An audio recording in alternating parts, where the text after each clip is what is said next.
साथीहरु आजभोलि इन्टरनेट प्रयोग गर्नको लागि वाइफाई को प्रयोग एकदमै बढ्दो छ र हामीले पनि आफ्नो घरमा वाइफाई कनेक्सन गरेका हुन्छौं अथवा भनौं वाइफाई को माध्यमबाट हामीले आफ्नो मोबाइल अथवा ल्यापटप अथवा कुनै पनि यस्ता डिभाइस जसमा इन्टरनेट सपोर्ट गर्छ हामीले चलाइरहेका हुन्छौं। तर साथीहरु कहिलेकाहीँ हामीले जुन वाइफाई आफ्नो घरमा चलाइरहेका हुन्छौं त्यो वाइफाई स्लो भए जस्तो फिल गर्छौं अथवा भनौं कुनै पनि युट्युब फेसबुक अथवा कुनै पनि इन्टरनेटसित सम्बन्धित कुराहरू हामीले सर्च गर्दाखेरि त्यति स्पिडले हाम्रो सम्पूर्ण सर्चिङ पोसिबल हुँदैन जस्तो तरिकाले हामीले सोचिरहेका हुन्छौं। आज मैले तपाईलाई एउटा यस्तो तरिका बताउन गएको छु जसले गर्दाखेरि तपाईले आफ्नो घरमा प्रयोग गरिने वाइफाई को स्पिडलाई एकदमै बढाइदिन सक्नुहुन्छ। जस्तै हामीले आफ्नो घरमा कुनै न कुनै राउटर प्रयोग गरेर आफ्नो वाइफाईलाई प्रयोग गरिरहेका हुन्छौं।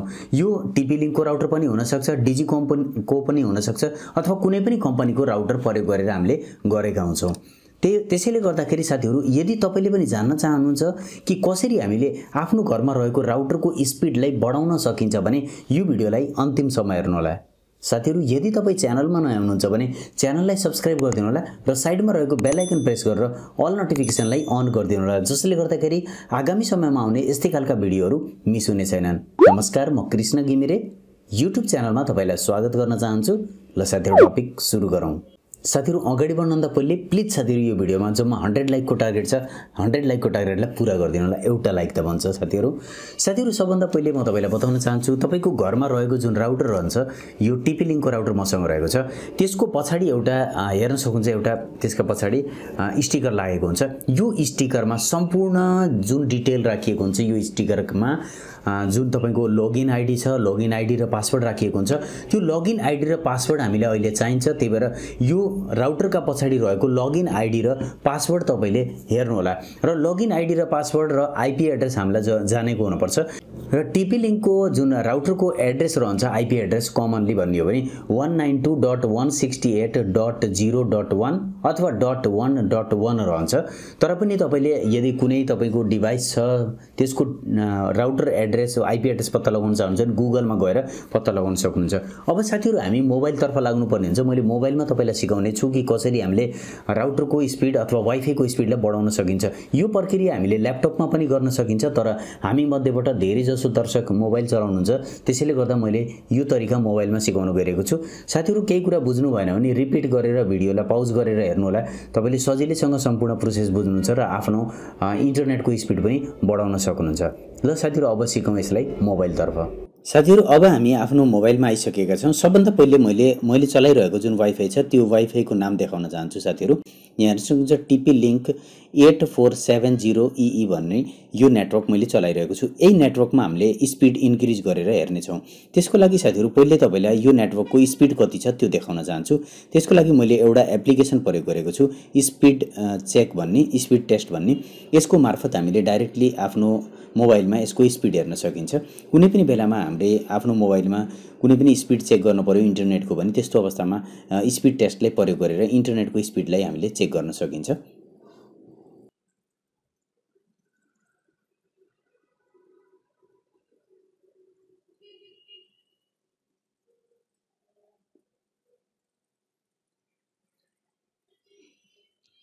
ल हेर्न सक्नुहुन्छ साथीहरु लगभग 4.4 MBPS को मात्रै स्पिड यहाँ देखाइरहेको छ अहिलेको अवस्थामा र अपलोडिङ स्पिड पनि अब यहाँ हेर्न सकिन्छ साथीहरु।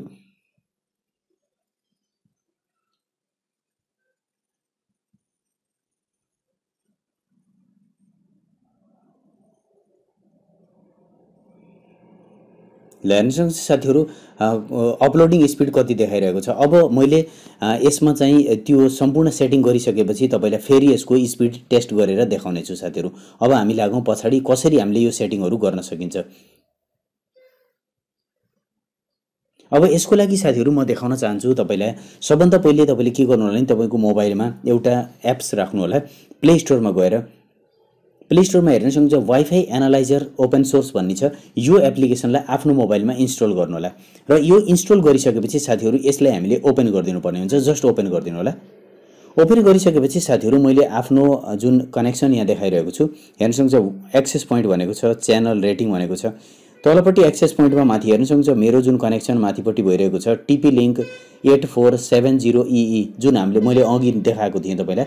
यो सेम हाम्रो वाइफाई हो, यहाँ हेर्न सक्नुहुन्छ। अब यो वाइफाई यहाँ कनेक्ट भएको छ। तपाईले यतापट्टि हेर्न सक्नुहुन्छ माथिपट्टि च्यानल 7 भनेको छ र यतापट्टि तल च्यानल रेटिङ र च्यानल ग्राफ भन्ने हुन्छ।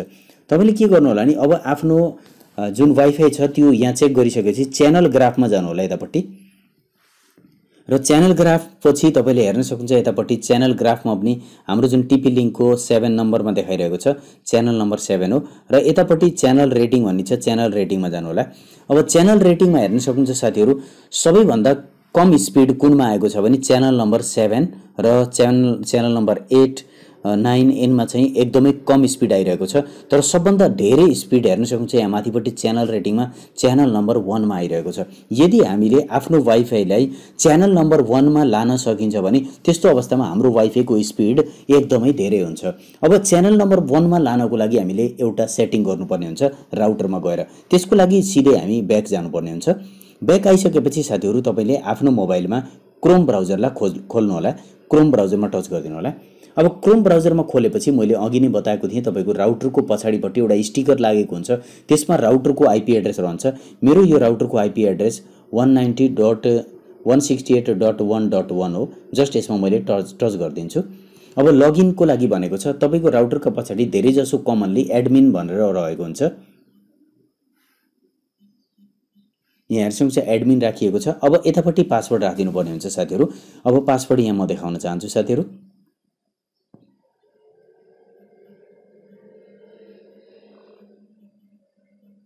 अब पासवर्ड हामीले राखिसकेपछि साइन इन गरिदिनु पर्ने हुन्छ। अब हामी आफ्नो राउटरको लगइन प्यानलमा आइसकेका छौं। अब राउटरको भित्रको सम्पूर्ण सेटिङ यहाँ देखाइरहेको छ। अब साथीहरु यहाँ तपाईले के गर्नु होला नि वायरलेस भन्ने अप्सनमा टच गरिदिनु होला। अब साथीहरु हामीले वायरलेसमा टच गरिसकेपछि वायरलेस सेटिङमा जानुपर्ने हुन्छ। वायरलेस सेटिङमा गइसकेपछि साथीहरु जस्ट यतापट्टि हेर्न सक्नुहुन्छ च्यानल भनेर राखिएको छ। यहाँ च्यानलमा हेर्न सक्नुहुन्छ अटो भनेर सेट भएको छ। अब हामीले के गर्नुपर्ने हुन्छ भने यहाँ च्यानल अटोमेटिक उले 7 नम्बरलाई चुज गरिरहेको थियो। अब हामीले यसमा च्यानल अटो नराखेर डाइरेक्टली हाम्रो जुन त्यहाँ वाइफाई एनालाइजरमा देखाएको थियो सबैभन्दा बढी स्पिड 1 नम्बर च्यानलमा आएको थियो। 1 नम्बर च्यानललाई सेलेक्ट गरिदिनु होला। यहाँ हेर्न सक्नुहुन्छ च्यानल 1 सेलेक्ट भइसकेको छ र यसलाई सेभ गरिदिनु पर्ने हुन्छ साथीहरु। सेभ गरेपछि जस्ट यसलाई हामीले राउटरलाई रिस्टार्ट गर्नुपर्ने हुन्छ। यहाँ तलपट्टि क्लिक हियर टु रिबुट भनेको छ, यसमा टच गरिदिनु होला। अब हाम्रो राउटर रिबुट हुन्छ, रिबुटमा टच गरिदिनु होला। ओके गरिदिनु होला। माथिपट्टि हेर्न सक्नुहुन्छ अब वाइफाईको कनेक्सन हट्छ माथि अटोमेटिकली एकचोटी, अनि त्यसपछि मात्रै हाम्रो फेरिबाट राउटर सेट हुन्छ। माथि हटेको छ हेर्न सक्नुहुन्छ साथीहरु। ल हेर्न सक्नुहुन्छ साथीहरु 100% कम्प्लिट भएको छ र अब हामीले फेरिबाट वायरलेसमा जानुपर्ने हुन्छ। वायरलेसमा गएर हाम्रो वायरलेस सेटिङमा हेर्न सक्नुहुन्छ च्यानल 1 भनेर हाम्रो सेट भइसकेको छ। अब हाम्रो सम्पूर्ण काम भइसकेको छ। ब्याक जानुपर्ने हुन्छ साथीहरु। अब फेरि तपाईलाई म वाइफाई एनालाइजरमा गएर देखाउन चाहन्छु साथीहरु। अहिले हाम्रो यहाँ वाइफाई एनालाइजरमा अब हेर्न सक्नुहुन्छ माथिपट्टि च्यानल 1 भनेर सेट भइसकेको छ र च्यानल 1 मा अरु कुनै पनि वाइफाईहरु यहाँ देखाइरहेको छैन, जसले गर्दा हाम्रो इन्टरनेटको स्पिड एकदम बढी हुन्छ। च्यानल रेटिङ पनि टपमा छ। अब च्यानल ग्राफमा गएर हेर्न सक्छौं साथीहरु। हामी च्यानल 1 मा नै छौं र यतापट्टि एक्सेस पोइन्टमा यहाँ देखाइरहेको छ विभिन्न भने च्यानल रेटिङमा हेर्न सक्नुहुन्छ साथीहरु हाम्रो च्यानल टप र्याङ्किङमा छ। 11 नम्बरको च्यानलमा पनि धेरै नेटवर्क ट्राफिक छैन, तर सबभन्दा बेस्ट यहाँ हेर्न सक्नुहुन्छ च्यानल 1 छ। अब हाम्रो इन्टरनेटको स्पिड पहिलेको तुलनामा एकदमै बढी फास्ट भइसकेको छ। यसको लागि फेरिबाट हामी स्पिड जुन टेस्ट छ त्यसमा जानुपर्ने हुन्छ साथीहरु। म गएर देखाउन चाहन्छु तपाईलाई। स्पिड टेस्टमा गएर फेरिबाट हामीले गो गरिदिनु पर्ने हुन्छ।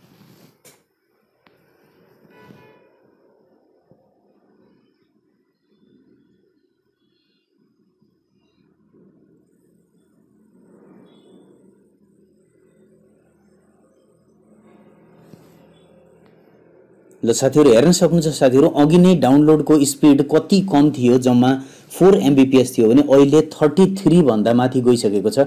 34.9 भनेको लगभग 35 एमबीपीएस को स्पिडमा पुगेको छ। ल हेर्नु साथीहरु कति धेरै वाइफाईको स्पिड इन्क्रिज भइसकेको छ र यतापट्टि अपलोड स्पिड पनि म देखाउन चाहन्छु साथीहरु। तपाई अचम्म पर्नुहुन्छ।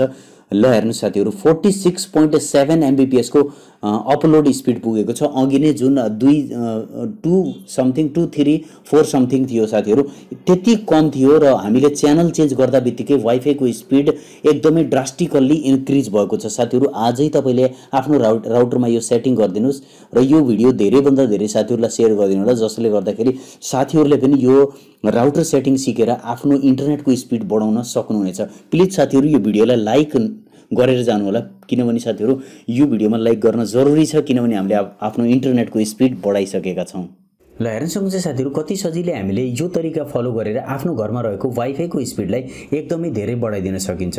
यदि तपाईले पनि यो भिडियो हेरेर आफ्नो घरमा रहेको राउटरको स्पिडलाई वा वाइफाईको स्पिडलाई बढाउन सफल हुनुभएको छ भने प्लिज साथीहरू भिडियोलाई लाइक गरिदिनु होला, धेरैभन्दा धेरै साथीहरूलाई भिडियो सेयर गरिदिनु होला, मनमा केही जिज्ञासा छ भने कमेन्ट गरिदिनु होला, मलाई पर्सनली के सोध्न चाहनुहुन्छ भने टेक्निकल भ्यू 71 इन्स्टाग्राम आइडीमा फलो गर्नु होला।